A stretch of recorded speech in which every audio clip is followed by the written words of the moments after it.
Hello, my name is Wenda Thompson-Morton and I am a residency coordinator of the secondary track for the RTR program.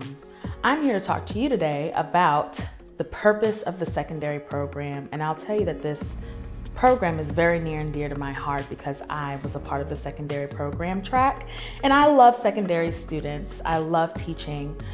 So when we think about the purpose of our program, in the secondary track, we are here to lift up the education classroom. We are here to lift up teachers. We are here to expand on everyone's desire to be a secondary teacher.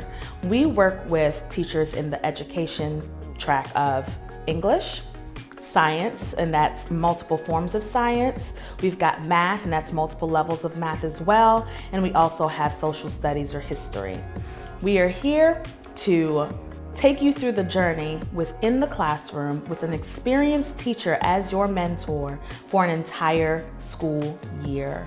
That is vastly different from the traditional teacher track where you only get maybe 3 months worth of experience in the classroom. You get to see things from the beginning all the way to the end. Our program is here to help you in every step of the way. We are here to support you when you have questions, when you feel lost and you don't know where to go. The secondary program team is here to assist you, your mentor coach, your principals, your entire community for your success as a new teacher.